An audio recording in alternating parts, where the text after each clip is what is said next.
네, 반갑습니다. 이제 4번은 두카두카에 대해서 세 가지로 정의를 했죠. 거기에 대한 결론 문제입니다. 첫 번째 정의한 걸 다시 한번 살펴보게 되면 첫 번째 정의는 두카두카란 누구나 알 수 있는 괴로움이다.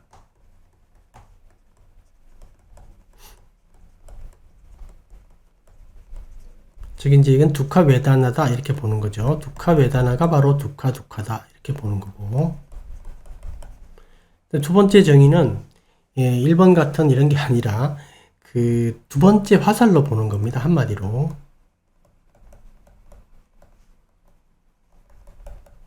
저기 이제 첫 번째 화살인 두카가 있고, 첫 번째 화살. 첫 번째 화살은 바로 두카웨다나를 뜻하죠.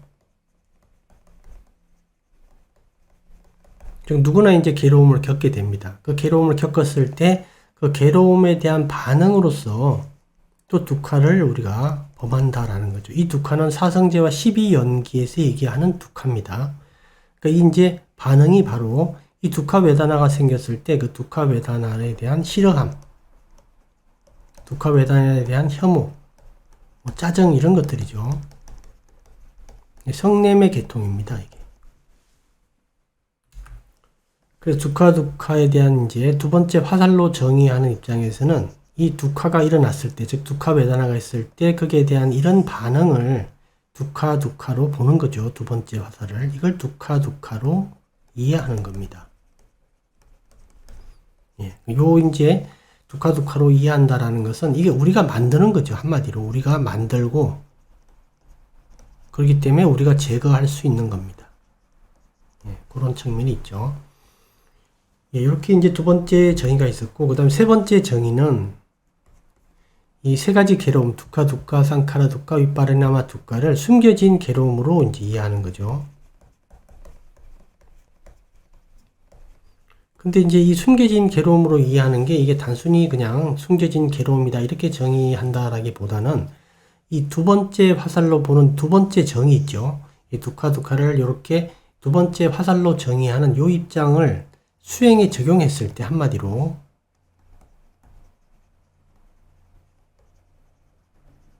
적용하게 되었을 때 몸과 마음의 본래 모습을 보게 됩니다. 몸과 마음의 본래 모습에 있는 게 바로 숨겨진 괴로움이에요. 이걸 수행에 적용했을 때 숨겨진 괴로움을 우리가 이해하고 알게 됩니다. 이해하고 이렇게 이제 이해하고 알게 됨으로써 몸과 마음의 실체를 보는 거죠. 한마디로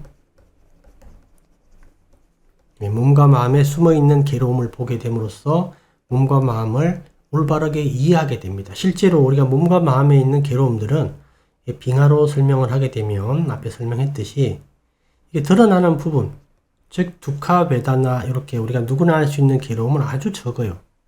양적으로. 근데 이 숨어있는 괴로움이 훨씬 많이 있습니다. 근데 우리는 잘못된 견해 때문에 이 숨겨진 괴로움을 보질 못해요. 우리 왜 그러냐면 몸과 마음에 대한 유신견을 가지고 있고 나 또는 나의 것으로 보고 나 또는 나의 것으로 보기 때문에 몸과 마음을 아주 소중한 것으로 봅니다. 아주 귀중한 거죠. 무엇보다. 그리고 몸과 마음은 행복을 가져다 주는 것이다. 행복의 도구로 보고 몸과 마음 그 자체를 행복으로 봅니다. 즐거움으로. 이렇게 보는 어떤 잘못된 견해에 이렇게 휩싸여 있어요. 실제 이제 우리가 두 번째 화살을 이제 만들지 않게 되면, 즉 수행에 적용한다라는 뜻은 두 번째 화살을 만들지 않는 겁니다. 화살을 만들지 않는 것. 두 번째 화살을 수행을 통해서 만들지 않게 되면 몸과 마음의 실체를 자꾸 보게 되거든요. 몸과 마음의 실체를 자꾸 보게 되면 몸과 마음에 숨어있는 괴로움들을 보게 됩니다. 이 숨어있는 괴로움을 보게 되면 거기서 그치는 게 아니라 우리가 몸과 마음에 대한 엄청나게 많은 집착들이 몸과 마음에 대한 집착들이 제거됩니다. 이 집착이 제거되니까 우리가 마음을 관찰할 수 있는 그 과정들이 진행이 돼요. 마음 관찰을 통해서 우리가 괴로움의 뿌리 있죠. 원인. 이걸 이제 우리가 보고 제거하게 됩니다. 한마디로 놓아버리게 되는 거죠. 제거한다. 또는 놓는다. 이렇게 진행하는 과정입니다. 그래서 이제 그 두카두카를 숨겨진 괴로움의 하나로 보는 입장은 실제 두카두카를 두 번째 화살로 보는 이 관점을 전제하고 있는 거예요, 실제로. 그래서 이걸 수행에 적용해서 숨겨진 괴로움을 보게 된다. 그런 입장으로 두카두카를 설명하고 있는 거예요, 이게. 요 점을 우리가 좀 잘 이해하셔야 됩니다. 그래서 제가 이제 그 1번 관점, 누구나 알 수 있는 괴로움이 두카두카다, 이렇게 보는 관점이 조금 잘못됐다고 보는 이유는, 설명을 드렸지만, 이게 팔정도를 이해해야만 알 수 있는 괴로움이다라는 측면과, 그 다음에 이게 오염원에 의한 거니까 우리가 만든다라는 거죠. 우리가 만든다. 우리가 만들기 때문에 제거할 수 있다. 이 관점에 충족이 안 돼요, 사실. 이 두카웨다나는 이제 우리가 만들거나 우리가 제거할 수 있는 게 아닙니다. 그죠? 우리가 몸에서 일어나는 여러 가지 어떤 질병이라든가 아픔 같은 것들을 우리가 어떤 조건 때문에 일어나기 때문에 우리가 만드는 것도 아니고, 그렇기 때문에, 그리고 우리가 막을 수 있는 것도 아니죠. 그죠? 제거할 수 있는 것도 아니다. 원칙적으로. 이제 아란이 되었을 때는 이게 정신적 괴로움들은 제거가 되고, 육체적 괴로움은 있더라도 다음 생부터는 육체적 괴로움도 없죠. 말이 니빠나에 들기 때문에. 그런 예외적인 경우 빼놓고는 이 그 두카웨다나를 우리가 제거하거나 없앨 수는 없는 겁니다. 그래서 이런 이제 그 팔정도와 이제 우리가 만든다, 제거한다라는 이 요건이 이 두카웨다나를 누구나 알 수 있는 괴로움으로 정의했을 때 충족이 안 되는 거예요, 이게. 그래서 제가 볼 때는 두 번째 화살로 보고 세 번째 숨겨진 괴로움을 이해하는 이런 관점에서, 즉 두 번째 화살로 정의한 다음에 수행에 이걸 올바로 적용해서 숨겨진 괴로움을 알 수 있는 이런 방향으로 진행하고, 이렇게 이해하는 게 정확할 것 같아요. 이렇게 이제 보도록 하고, 그 다음에 한번 예를 들어서 한번 보게 되면, 간단한 예인데 앞에 이제 그림 잠깐 봤던 거 있죠. 실제 이제 우리가 배고픔 같은 게 일어나게 되면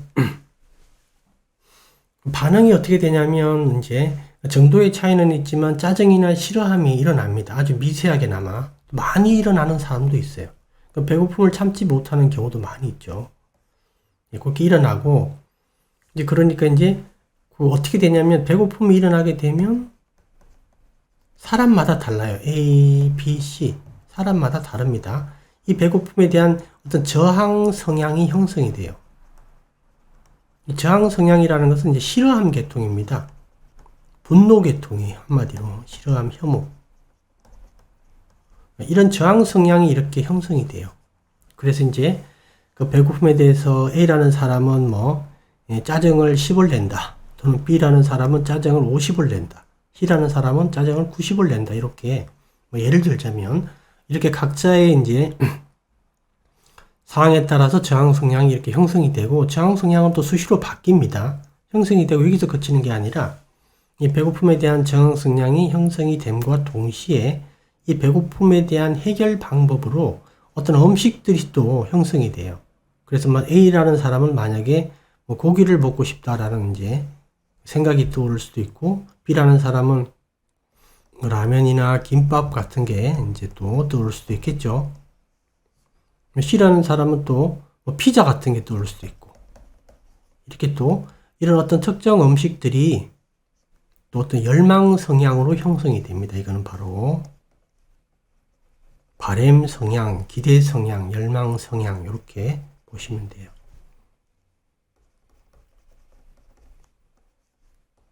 그러니까 이제 저항 성향과 열망 성향이 형성이 됩니다. 이렇게. 그렇게 이제 이해를 하고 그림을 보게 되면, 이제 반응으로 배고픔이 있을 때 짜증이 나지, 그죠? 그래서 이제 그 짜증은 밑에 이제 보면 분노고, 요거는 이제 두카두카에 해당하죠. 이게 바로 두 번째 화살이니까. 여기 짜증, 분노가 두 번째 화살.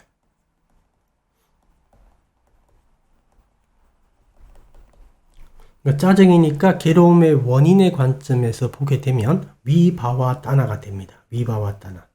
그죠?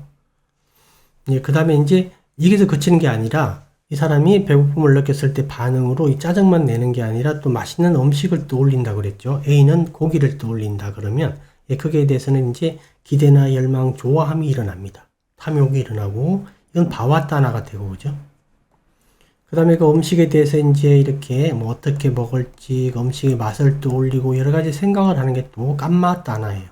깜마따나고, 이 세 가지는 바로 괴로움의 원인에 해당하는 오염원에 해당합니다. 여기 오염원이 형성이 되는 거예요. 그 중에 이제 이 분노 부분 있죠. 위바와따나, 이게 이제 두카두카라고 보는 두 번째 화살에 해당합니다. 그래서 이렇게 오염원이 여기서 형성이 되고, 그래서 우리가 이제 이 그 배고픔에 대해서 해결 방안으로 대처 방안, 이제 반응 이후에 나타나는 대처 방안이죠. 그러니까 배고픔에 대한 해결 과정이 일어나게 됩니다. 이 해결 과정 전체를 우리가 쌍카라 두카로 보시면 돼요. 이건 다음 시간에 설명을 해드리도록 하고요. 해결을 주로 어떻게 하냐면 아주 간단하게 보게 되면 어떤 음식을 어디에서 어떻게 구해서 먹을지를 궁리를 하게 되고, 음식을 구해서 이제 먹게 되고, 또는 음식을 자기에 맞게 이렇게 변형하기도 합니다. 그 다음에 이제 뒤처리, 설거지도 해야 되고, 또 양치도 해야 되고, 소화 과정을 거치게 되죠.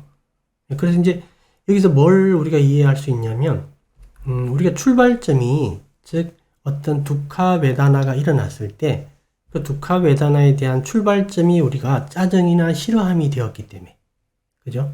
즉, 이제 위바와따나로 출발했기 때문에, 바와따나가 생기고 깜마따나가 생깁니다. 그래서 오염원으로 시작을 하는 거예요.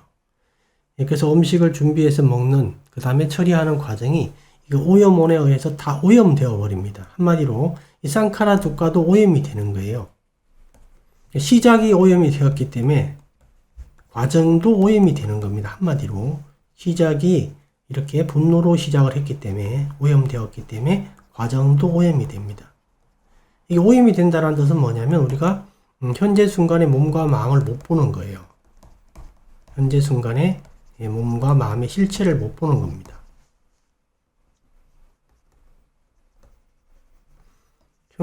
몸과 마음의 실체를 보질 못하니까 진실이 덮이는 거죠. 그죠? 그래서 이제 우리가 사띠를 놓친다라 한마디로 사띠가 없고 삼빠자냐도 없다라는 뜻이에요. 한마디로. 이렇게 출발을 하게 되면 이렇게 되게 되면 몸과 마음의 본래 모습을 못 보니까 몸과 마음은 행복한 것이다. 몸과 마음은 좋은 것이다. 이렇게 그런 어떤 잘못된 견해에 휩싸이게 됩니다. 그래서 우리가 이제 이런 부분을 한번 따져서 보게 되면 이 두카두카에 대한 정의를 어떻게 하는가 이제 이 부분도 상당히 수행에 크게 영향을 미치고 핵심적인 부분이에요. 사실은 두카두카의 정의 부분이 그러니까 두카두카를 올바로 정의했을 때만 이게 수행에 적용할 수 있고 수행에 적용해야지만 숨겨진 괴로움을 볼 수가 있는 겁니다. 숨겨진 괴로움을 보기 때문에 몸과 마음에 대한 집착이 떨어지고 집착이 떨어지기 때문에 우리가 마음 관찰을 할 수 있는 과정으로 돌입할 수가 있는 거예요. 마음 관찰이 돼야지 괴로움의 원인을 보고 괴로움의 원인을 놓아버릴 수가 있는 겁니다. 이렇게 진행을 해야 돼요. 그래서 두카두카에 대해서 이제 국내에서도 여러 가지 정의를 하고 여러 가지 말을 하지만 제가 볼 때는 두 번째 화살로 정의해야 됩니다. 그게 여러 가지 이제 경전 내용이라든가 여건에 맞아요. 그래서 이거를 자세 관찰하는 분들은 자세 관찰에서 이제 필요성이라는 게 있습니다. 이 필요성이 바로 어떤 거냐면 이 두카 즉 두 번째 화살을 아주 교묘하게 아주 확실하게 제거하는 방식이에요. 이게 이걸 제거하기 때문에 우리가 몸과 마음의 실체 즉 숨겨진 괴로움으로서의 세 가지를 볼 수 있는 겁니다. 그걸 보게 되면 몸과 마음에 대한 집착이 완전히 떨어져 나가기 때문에 자세 관찰하시는 분들은 이게 필요성을 잘 적용하면 이게 두 번째 화살을 제거하는 건데 호흡 관찰하시는 분들은 이런 단말을 잘 몰라요. 여러분들도 이제 두카두카를 잘 이해한 다음에 수행에 적용할 수 있어야 됩니다. 호흡 관찰하시는 분들도. 그리고 이제 이 두카두카를 잘 이해해야지 일상에서도 우리가 만드는 괴로움이라는 부분을 자꾸 인식을 해야지만 우리가 만들지 않게 되고 제거할 가능성을 갖게 됩니다. 두카두카를 잘 이해하는 게 중요하겠죠. 차후에 이제 이 부분에 대해서 다시 또 설명을 또 기회가 있을 때 드리기로 하고 오늘은 여기에서 이제 결론을 맺도록 하겠습니다. 수고하셨습니다.